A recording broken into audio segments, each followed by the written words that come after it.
ख़वातीन और हज़रात, Catholic TV के प्रोग्राम राइजिंग स्टार्स में मैं आपको खुशामदीद कहता हूँ। आज इस प्रोग्राम को मैं सिर्फ राइजिंग स्टार्स का नाम नहीं देना चाहता हूँ, बल्कि साथ शाइनिंग स्टार्स का नाम भी देना चाहता हूँ। इस प्रोग्राम में हम उन तमाम नौजवानों को दावत देते हैं जो किसी न किसी फील्ड में बहुत नुमायाँ कारकर्दगी सर अंजाम देते हैं। वो किसी मैदान में भी हो, वो स्टडीज़ के मैदान में हो, वो खेल के मैदान में हो, या और कोई फील्ड खुली हो।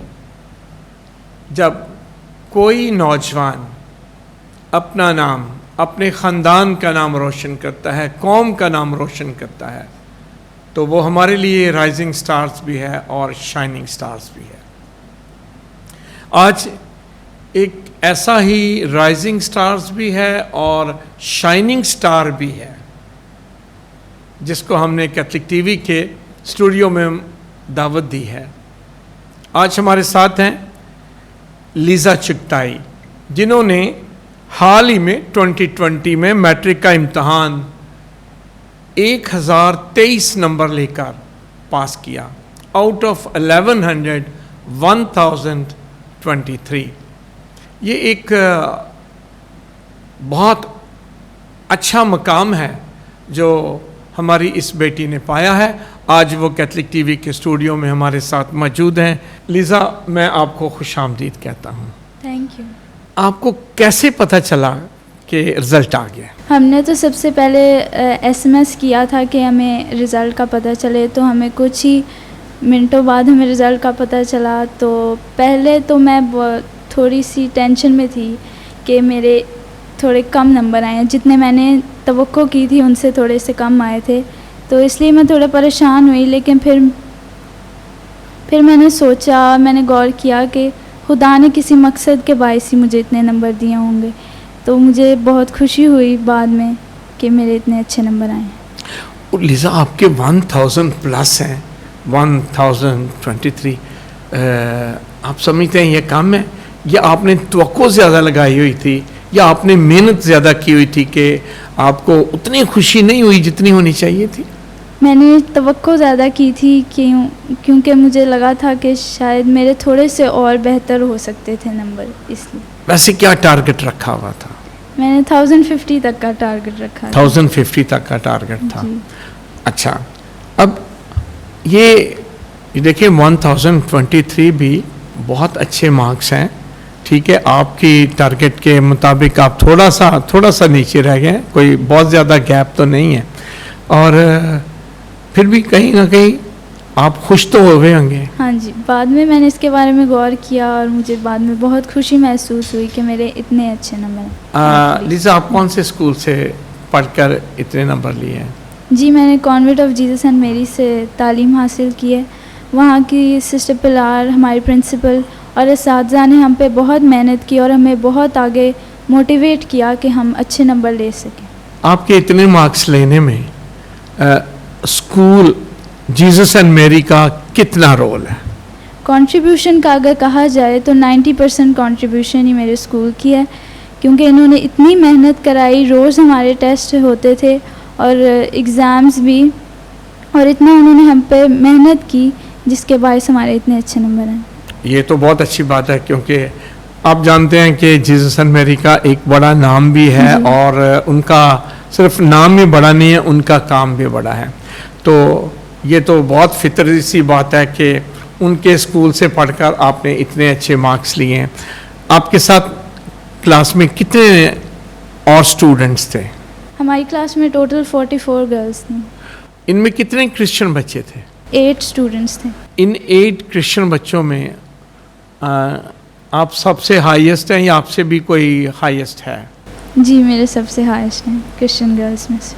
लीज़ा, आप क्या समझते हैं, स्कूल के साथ साथ देखें घर एक बहुत अहम रोल अदा करता है, फैमिली, माँ बाप बहुत ज़बरदस्त रोल अदा करते हैं। आपकी इस कामयाबी में आपके पेरेंट्स का कितना रोल है, माँ बाप का कितना किरदार है और कंट्रीब्यूशन है? मेरे माँ बाप ने इसमें बहुत अहम किरदार अदा किया था। उन्होंने बहुत मोटिवेट किया, बहुत इंकरेज किया मुझे कि मैं अच्छे नंबर हासिल कर सकूं। उनके बायस ही मैं इतने अच्छे इदारे में पढ़ सकी और इतने अच्छे नंबर हासिल कर सकी हूँ।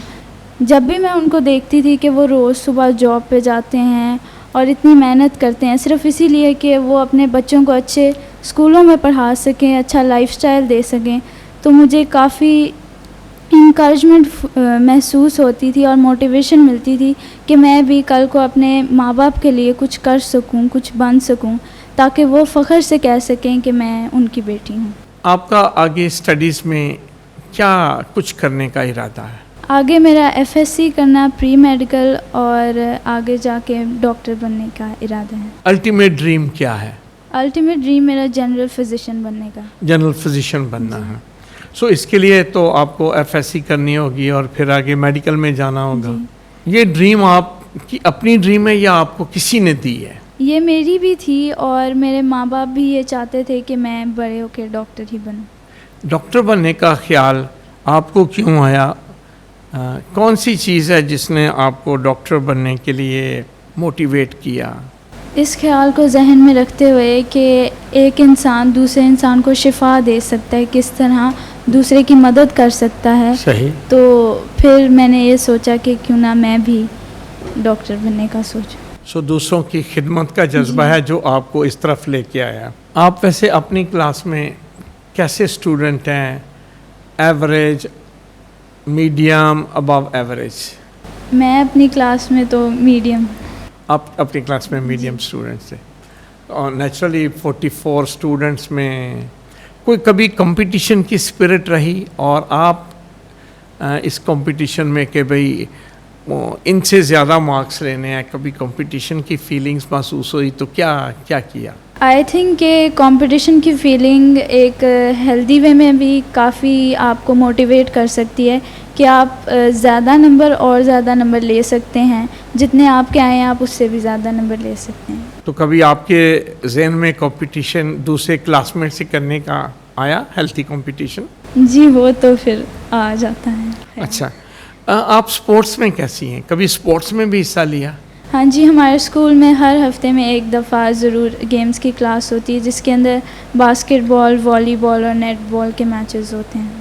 इसके अलावा कोई एक्स्ट्रा कुरिकुलम या को कुरिकुलम एक्टिविटीज़ आपने हिस्सा लिया हो स्कूल्स में या स्कूल से बाहर?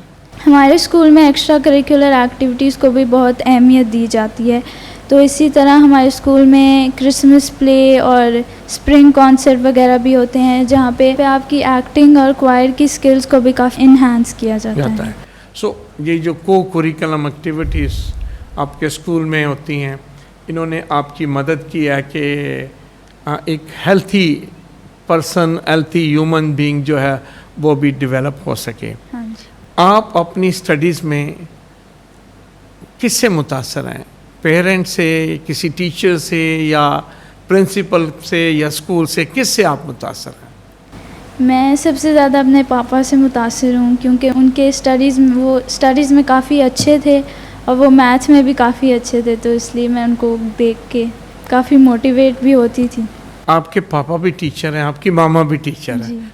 दो टीचरों वाले घर में कैसा माहौल होता है? वैसे माहौल तो काफ़ी स्ट्रिक्ट होता है, वो हर चीज़ में आपकी मदद करते हैं, आपको आगे बढ़ाते हैं। किस किस्म की एक्टिविटीज़ थी जो आपको बचपन में बहुत अच्छी लगती थी? बचपन तो काफ़ी खुशगवार गुजरा था। अच्छा। और अपनी बहन के साथ खेलना और बगैर किसी फ़िक्र के बाहर घूमना और हर वक्त बस खेलने की टेंशन होना, तो इस चीज़ को मैं बहुत याद करती हूँ। खेलने की भी टेंशन होती है?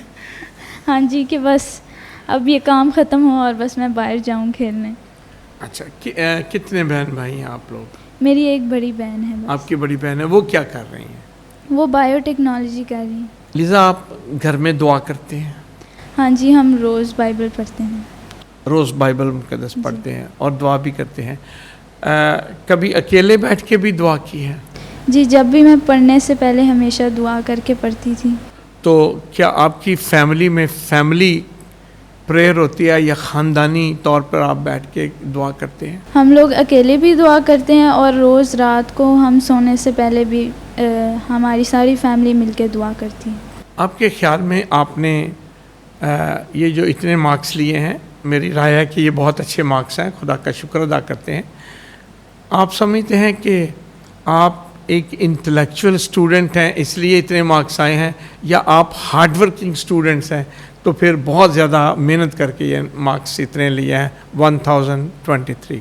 आई थिंक कि हर बच्चा ही इंटेलिजेंट होता है, लेकिन हार्ड वर्किंग होना ज़्यादा ज़रूरी है। तो मैं तो कहूँगी मेरे हार्ड वर्किंग होने की वजह से ज़्यादा नंबर आए। कितने घंटे घर में पढ़ते थे आप? मैं रोज़ स्कूल से आके पढ़ने बैठ जाती थी, कोई 7-8 घंटे मैं पढ़ती थी। कहीं से ट्यूशन भी पढ़ते थे कि सिर्फ स्कूल से ही जो पढ़ लिया? मैं स्कूल से ही सिर्फ पढ़ती हूँ, कभी कोई ट्यूशन नहीं लिया? जी। ये आमतौर पे कहते हैं जी वो बच्चे बहुत मार्क्स ले जाते हैं जो ट्यूशन पढ़ते हैं, आप इतने नंबर कैसे ले गए फिर? अगर इंसान ने मेहनत करनी हो तो वो सिर्फ स्कूल से पढ़ के भी अच्छे नंबर हासिल कर सकता है। और आपने ये साबित करके दिखाया कि आप सिर्फ स्कूल से तालीम हासिल किया और कोई ट्यूशन भी नहीं की है। आपको किस किस्म की हॉबीज़ पसंद है? मुझे तो ड्राइंग और रीडिंग और टीवी देखने का बहुत शौक है। किस किस्म की किताबें पढ़ते हैं? आपने फरमाया रीडिंग। मैं मोस्टली नॉवेल्स ही पढ़ती हूँ। जो आमतौर पे नावल्स पढ़ते हैं वो आमतौर पे डिटेक्टिव नावल्स होते हैं, लव स्टोरीज़ होती है, रिसर्च होती है। आपको किस किस्म के नावल्स पढ़ना पसंद है? अभी तो मैं स्पिरिचुअल नॉवेल्स पढ़ती हूँ जिसके अंदर आपकी वो स्पिरिचुअलिटी को ज़्यादा इन्हांस करते हैं। आपने कभी नौजवानों के किसी प्रोग्राम में हिस्सा लिया हो? मैं फ़ोकलारे तहरीक की भी मेंबर हूँ। अच्छा लीज़ा, आप जो स्टूडेंट्स हैं आप जैसे, आप उनको कौन सी टिप्स देंगी जो आपने खुद इस्तेमाल किए और कामयाब हुए हैं, ताकि वो भी ये इस्तेमाल करके ज़िंदगी में कामयाबी पाएँ उसी तरह जिस तरह आपने पाई है? मैं ये कहना चाहूँगी कि आप रट्टा ना मारें, बल्कि आप समझ के पढ़ें। Okay, number 1। और रोज़ का रोज़ पढ़ना और स्कूल से छुट्टियाँ ना करना। अच्छा, सो पंक्चुअलिटी। हाँ जी। हमारे लिए आज खुशी की बात यह भी है कि लीज़ा के साथ उसके पेरेंट्स भी आए हैं। सो मैं मिस्टर अगस्टिन जॉर्ज चुगताई और मरियम अगस्टिन आप दोनों को भी वेलकम कहता हूँ। और मैं सबसे पहले तो मुबारकबाद देता हूँ कि आपकी बेटी ने 1100 में से 1023 मार्क्स लिए हैं, जो मैं समझता हूँ बहुत अच्छे हैं। वो कह रही है ये मैंने तो बहुत बड़ा टारगेट रखा था। आप कैसा फील कर रहे हैं आप? हमारे लिए एज अ पेरेंट्स होते हुए, एज अ मदर फादर होते हुए हम दोनों तो बहुत खुश हैं कि हमारी बेटी ने इतने अच्छे नंबर लिए। और मेरा ख्याल है हमारा सर फ़ख्र से बुलंद है कि हमारे बच्चे ज़िंदगी में कामयाब हुए। और उसका टारगेट था कि मेरे 1040 या 45 तक उसका था कि मेरे पेपर 50 उसने कहा है लेकिन टारगेट उसका था।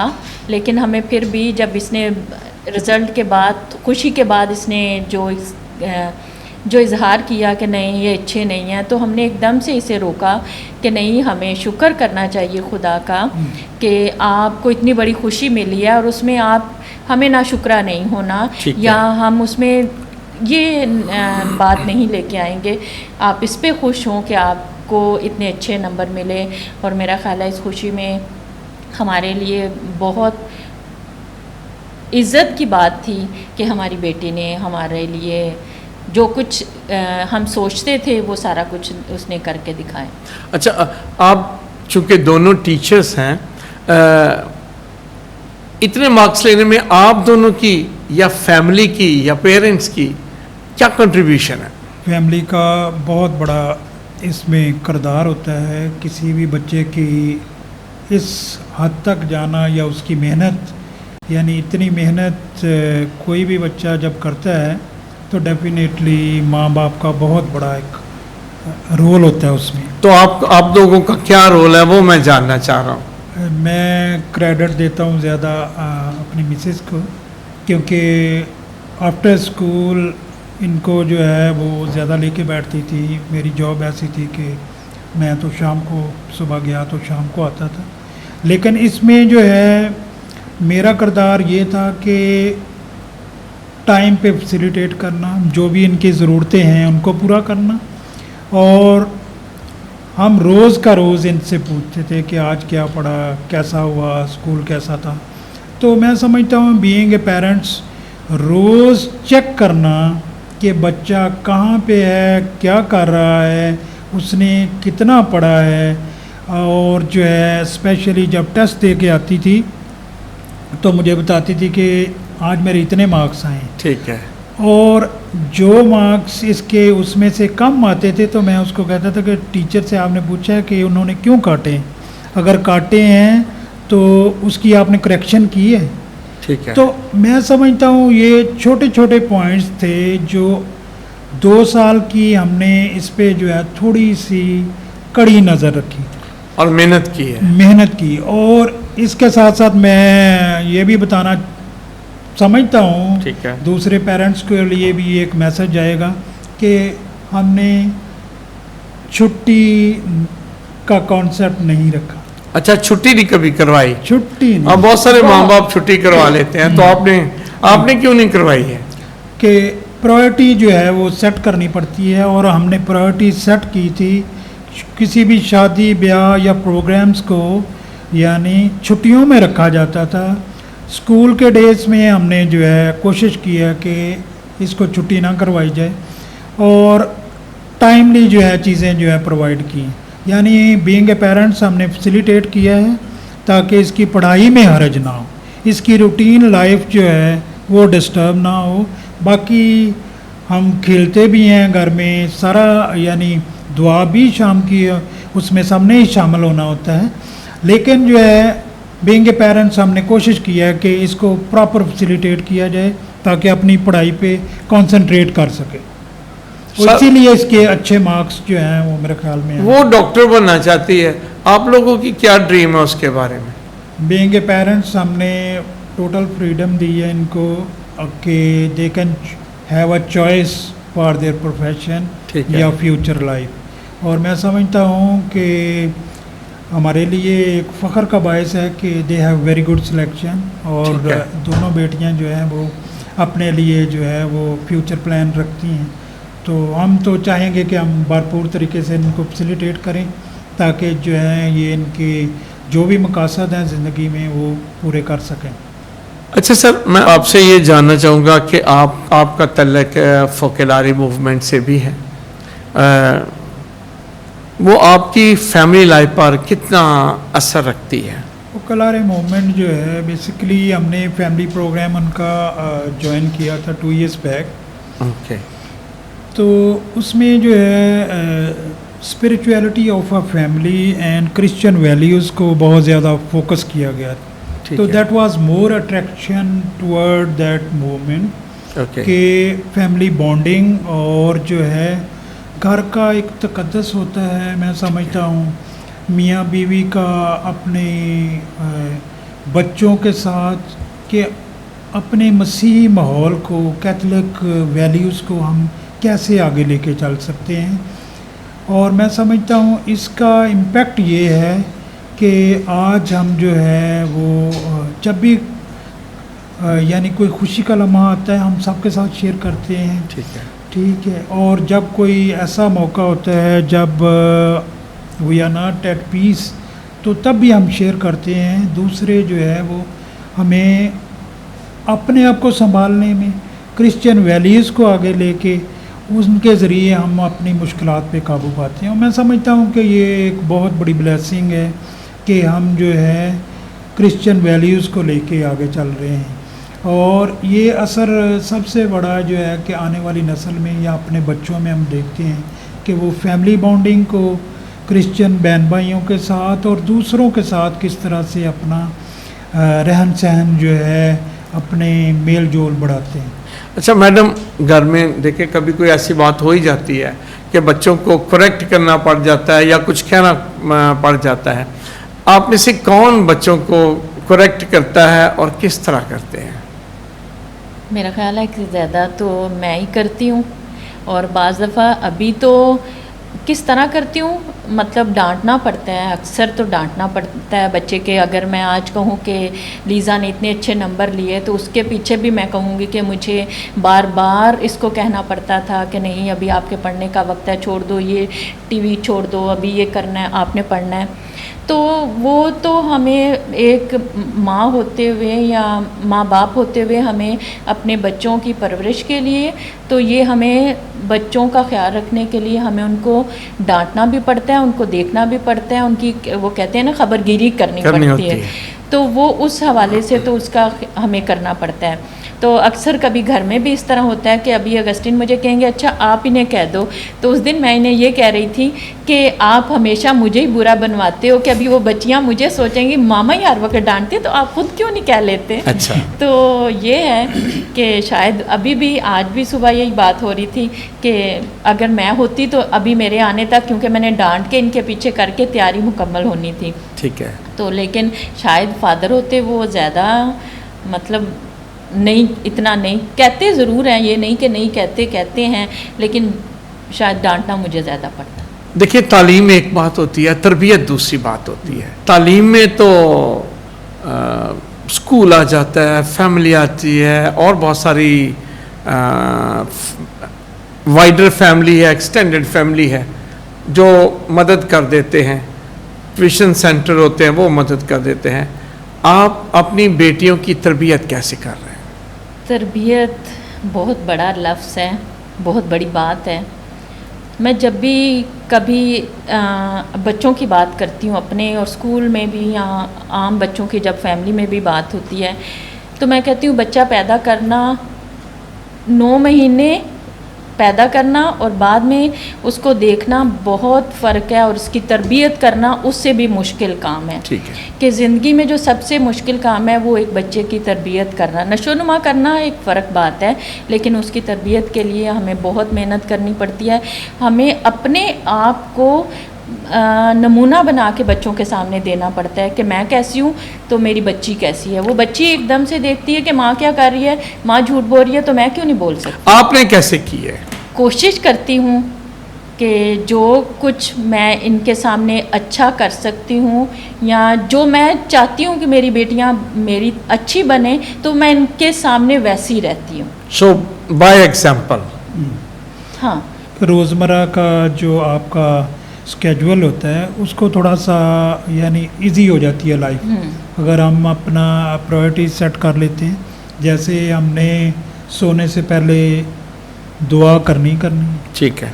रोज़री एक लाजमी एलिमेंट है दुआ में, वो हमने करनी। बहुत अच्छा, बहुत अच्छा सर। इसके साथ साथ जो है इसका असर यानी परवरिश में ये होता है कि अभी अगर हम घर पे नहीं हैं तो ये दोनों दुआ कर रही होती हैं। ठीक है। यानी इनको पता है कि सोने से पहले दुआ करनी है, सुबह उठना है तो दुआ करनी।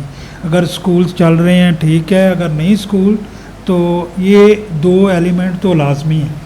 इसके साथ साथ जो है हम खेलते ज़रूर हैं इनके साथ। ठीक है। वो थोड़ा साइकोलॉजिकली, चलो बीइंग एजुकेटर हम थोड़ा सा फील करते हैं कि खेल एक ऐसा लम्हा होता है जब आप इजीली बच्चों के साथ घुल मिल जाते हैं, रिलेट कर सकते हैं। हाँ जी, सोशलाइजेशन आपकी बेहतर हो जाती। तो हम उस वक्त ज़्यादा खेलते हैं जब हम ज़्यादा परेशान हों। हाँ। तो that is a beauty of our life कि हम जो है अगर कोई प्रॉब्लम आई तो हम बजाय ये कि उस पर बहुत ज़्यादा जो है फोकस करके बैठ जाएं, हम जो है लूडो खेलते हैं, कैरम बोर्ड खेलते हैं, वॉक करते हैं, जॉगिंग करते हैं। बच्चे ये बास्केटबॉल भी खेलती है, स्कूल में भी। यानी ये नहीं है कि सिर्फ से यानी all the time they are studying, but they are also playing. अभी एरोबिक्स इनकी चल रही। तो ये एक्टिविटीज़ ऐसी हैं जो तरबियत एक जो है हर घर की जो है ना एक जो डेली रूटीन है वो कैसे दिन अपना स्पेंड करते हैं। फिर उसके साथ डाइट जो है अभी यानी they want to have junk food, थोड़ा सा बताना पड़ता है कि नहीं बेटा फ्रूट खा लो, ये दूध पीना है आप। तो ये जो छोटे छोटे एलिमेंट्स ऐसे हैं जो रोज़मर्रा ज़िंदगी में अगर हम डाल लेते हैं तो मेरे ख्याल में तरबियत करना आसान हो जाता है। तो हमने अपनी ज़िंदगी में इनके साथ ये वाली तरतीब सेट की है कि हम जो है इनको बेहतर तौर पे यानी जहाँ एजुकेट कर रहे हैं वहाँ इनको फॉर्मेशन भी करें। कभी कभी ऐसे होता है कि जब दोनों ही पेरेंट्स टीचर हों तो घर भी स्कूल बना होता है। आपका घर कैसा है? ऐसा ही है। जब भी हमारे घर कोई आता है तो वो कहता है ये क्या आपके बच्चे हर वक्त पढ़ रही होते हैं, ये दूसरे कमरे में बैठी अपना पढ़ रही होती हैं, चाहे वो बाज़ दफ़ा अगर छुट्टियां हैं तो उसमें कोई बुक्स वगैरह पढ़नी है, तो ऐसा ही है। हाँ, ये एक जो है ना इनकी खूबी मैं बताऊंगा कि यानी हम कभी शॉपिंग के लिए जाते हैं तो अगर कोई बुक स्टॉल नज़र आ गया है तो they will run for the books. Okay. So ये इनको स्कूल की तरफ से गिफ्ट मिला है। सो दे लव लिटरेचर, वो पढ़ती हैं और उसका ये है कि इनकी स्टडीज़ में असर होता है। तो मैं समझता हूँ कि चलो अपना free time if they are studying something constructive गुजारते हैं तो मैं समझता हूँ कि this is good side of that. ठीक है, इसमें लेकिन इसके साथ साथ हल्ला गुल्ला भी होता है, गाने ठीक है। भी ये सुनते हैं बिल्कुल latest भी बिल्कुल चीज़ें। बिल्कुल, तो वो सारी चीज़ें लाइक नॉर्मल चिल्ड्रन। एग्जैक्टली हाँ जी। मार्कटाई भी होती है। तरबियत के हवाले से एक जो खूबसूरती हमने अपने घर में रखी है कि सारे मिल के सफाई करते हैं। ओके। कुकिंग करनी है तो मैं भी कुकिंग में इन्वॉल्व होता हूँ, बच्चे भी होते हैं, मिसेस मेन कुक है हमारी, तो मेन शेफ़ हैं। शेफ है। तो उसमें ये होता है कि बच्चे अलहदा से गैजेट्स के साथ बिज़ी नहीं होते, तो वो एक तो कुकिंग अभी ये अपना रोटी खूबसूरत तरीके से बना सकते हैं, टोटली रॉन्ग। ठीक है, तो ये सारी चीज़ें हैं, फॉर्मेशन का हिस्सा है कि वालिदैन अकेले नहीं लगे, बच्चों को इन्वॉल्व किया। तो हम कोशिश करते हैं कि मिलके जो है वो सारा काम करें, घर का सारा काम करें, उसके साथ जो इंडिविजुअल स्टडी है वो तो डेफिनेटली हर बंदे ने अपना अपना कंटिन्यू करना होता है। लेकिन तरबियत में हमने यानी ये वाली चीज़ें भी ऐड की हैं कि सारे जो है ड्रामा भी देखना तो फिर सिलेक्टिव है, हम सारे इकट्ठे मिलके देखते हैं। हाँ, और एक और बात कि मैं जब से मेरे बच्चे बढ़ रहे थे तो मैं ये सोचती थी कि मुझे इनमें जो एक ख़ास चीज़ मैं इनमें डालना चाहती थी वो ये थी कि मैं चाहती थी कि बच्चे मेरे एहसास करने वाले हों। ओके। तो मेरा ख्याल है कि जब जिस इंसान में एहसास करने का जज्बा होता है तो मेरा ख्याल है कि वो ज़िंदगी में दूसरों के काम आना सीखता है। अपने तो वो काम आता है, लेकिन ज़िंदगी में दूसरों के काम आना भी सीखता है। हम किस तरह, अगर मेरी तबीयत ख़राब है तो किस तरह मतलब बच्चों को फ़िक्र होती है कि नहीं मामा को देखना है, मामा अभी ये नहीं करना। तो ये अगर मेरा ख्याल है कि हम तरबियत में ये चीज़ें पैदा करते हैं बच्चों के साथ, अगर कुछ भी अगर मुश्किलात आती हैं कोई भी, तो हमें बच्चों को साथ लेकर बिठाना, मिलकर फ़ैसला करना कि आज ये मसला है तो हमें क्या करना है। सही है। ये वाली चीज़ें हैं। तो मेरा ख्याल है कि जब हम बच्चों को ये वाली इक़दार सिखाते हैं तो हमारे बच्चे ज़िंदगी में बढ़ते हैं आगे। और एक और बात मैं यहाँ पे शेयर करना चाहती हूँ, आप क्रिश्चियन वैल्यूज़ को अपनी फैमिली में इस तरबियत के अमल में किस तरह शामिल करते हैं? मैं मेरे ख्याल में कि जब हम तरबियत की बात कर रहे हैं तो उसमें मैं अपने मसीह होने को मैं उससे अलग नहीं कर पाऊँगी, क्योंकि मैं एक मसीह हूँ। तो उसके इक़दार को मैं चाहूँगी कि अगर वो मेरे अंदर हैं तो वो मेरे औलाद में या मेरे बच्चों में भी जाएं। और दूसरी बात कि जब हम बाइबल रीडिंग करते हैं तो उसमें से जो भी मैसेज आता है तो हम ये नहीं करते कि हम बाइबल पढ़ के तो उसको बंद करके और दुआ करके उसको बंद करके रखेंगे। हमारे घर में ये होता है कि हम में से बारी बारी हर कोई फिर उस पर बात करते हैं कि हमें सबक क्या मिलता है। तो जब उससे हमें सबक क्या मिलता है तो फिर मैं तो हमेशा इन्हें ये कहती हूँ कि हमें उस सबक को अपनी ज़िंदगी में करके दिखाना है कि मैं क्या हूँ। अगर यीशु हमें सिखा रहा है प्यार करना तो वो मैं बाहर बोलूँगी नहीं कि मुझे तुमसे प्यार करना है, मैं तुमसे प्यार करती हूँ, नहीं, मुझे अपने अमल से करके दिखाना है कि मैं वाकई ही प्यार करती हूँ। मुझे किस तरह दूसरों की मदद करनी है, मैं देना सीखूँ और मुझे आना चाहिए। लीजा, जब आप रूठ जाते हैं तो इन दोनों में से कौन मनाता है? जब भी मैं रूठती हूँ तो दोनों ही आगे बढ़ते हैं मनाने। दोनों ही आके मनाते हैं? तो क्या करते हैं फिर? कहीं बाहर ले जाते हैं कि कुछ खाने के लिए देते हैं, खेलते हैं आपके साथ, क्या करते हैं, किस तरह मनाते हैं ये लोग? पहले तो वो अपने लफ्ज़ों से मनाते हैं, फिर उसके बाद कुछ खाने के लिए लेके जाते हैं। ले जाते हैं फिर? हाँ जी। फिर तो मज़ेदार है ना रूठना। हाँ, एक बात फादर जी इसके साथ ही कि ये बचपन से ही जब भी ये अच्छे नंबर लेके आती थी, मतलब ये पढ़ाई में बचपन से अच्छी है, ये नहीं कि अभी मैट्रिक में इसने अच्छा रिजल्ट अच्छा, दिया है, हाँ। शुरू से ही पढ़ाई में बहुत अच्छी है। तो जब भी ये नंबर लेके आती थी, और बाज़ दफ़ा पूरे नंबर भी डिक्टेशन वगैरह में, बचपन की मैं बात कर रही हूँ, तो अपना टेस्ट लेके पास आ जाती थी, ये देखो मैंने इतने नंबर लिए हैं, अब बताओ क्या खिलाओगे मुझे। बार्गेनिंग होती थी। हाँ, अच्छा। और आप बताओ, तो मैंने आपको खुश किया है, तो इसके बदले में मुझे क्या मिलेगा। अच्छा। मतलब वो चाहे खाने, वो होता क्या था, वो होता ये था कि खाने की सूरत में मुझे बर्गर खिलाओ, मुझे मिल्क शेक पिलाओ, या कोई मतलब इस तरह की चीज़ें।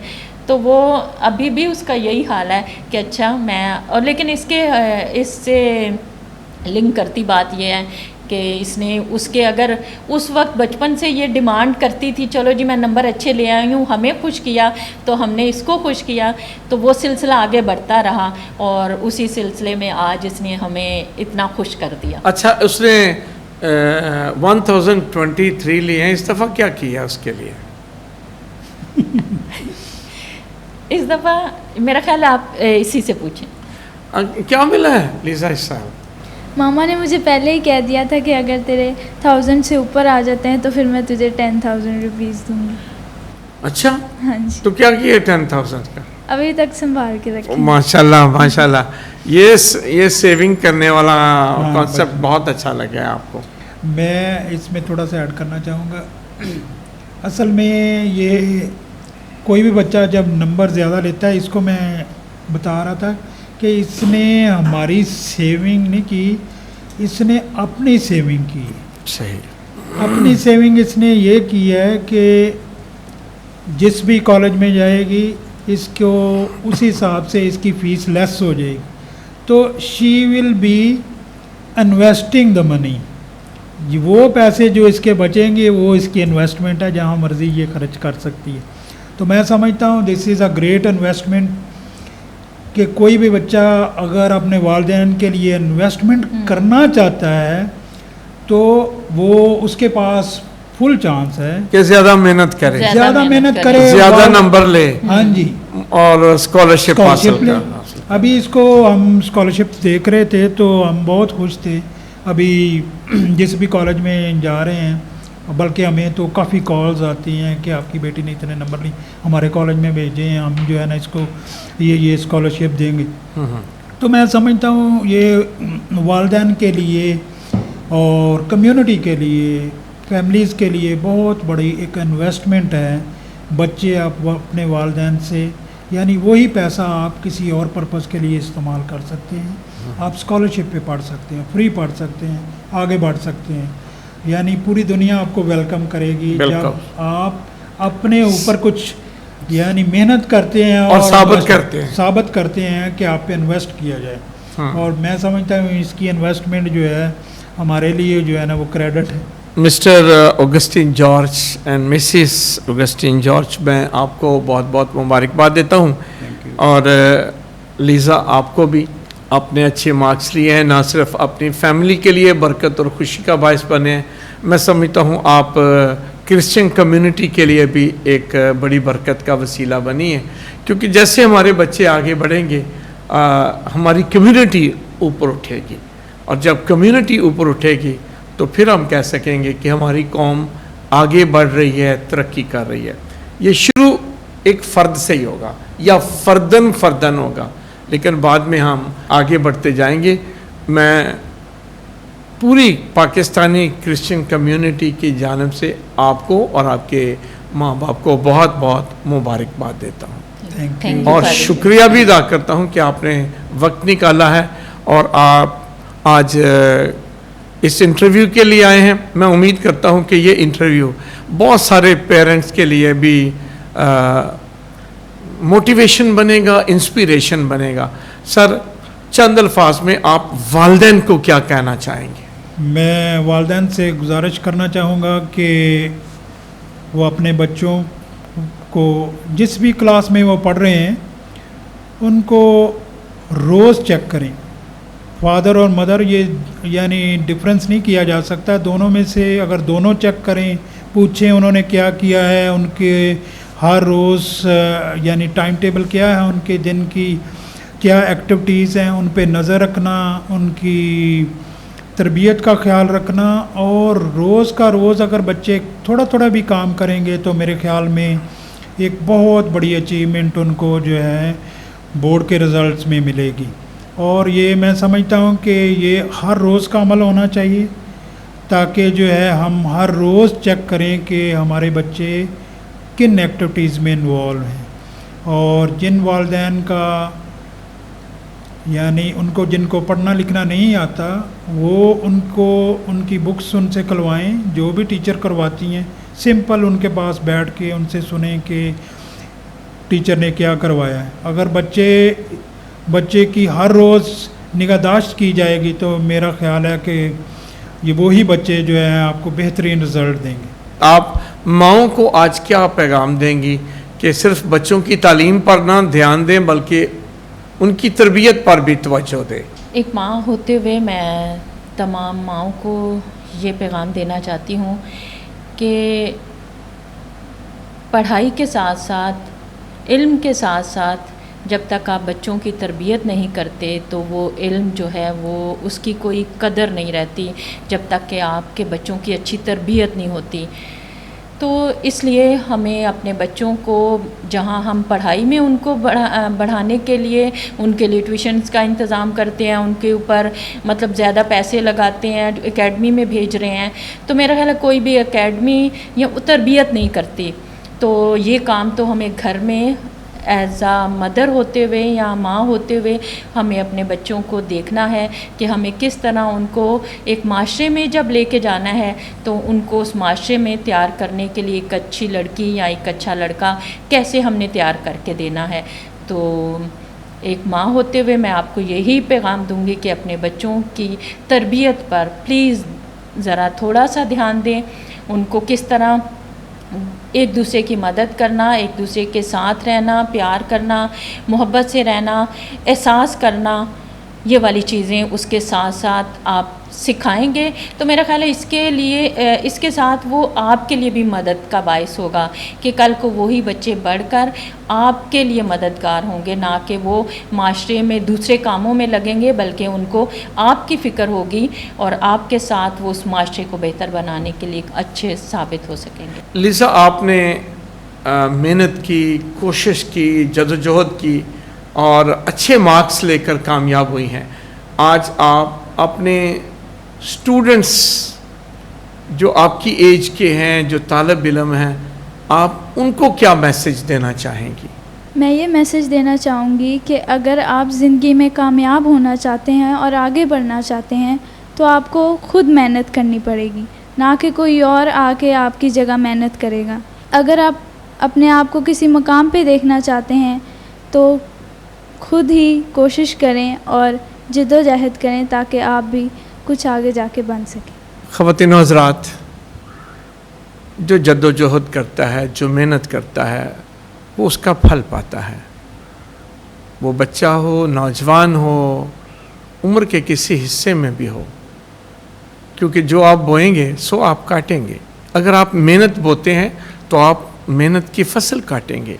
लीज़ा चुगताई और इस जैसे और बहुत सारे बच्चे जिन्होंने मेहनत की और कामयाबी हासिल की है, वो हम सबों के लिए और ख़ास कर आज स्टूडेंट्स के लिए बहुत बड़ी दावत है कि जो मेहनत करेगा वो कामयाब होगा, वो अपने ख्वाबों को पालेगा। मेहनत, मेहनत और मेहनत। God bless you.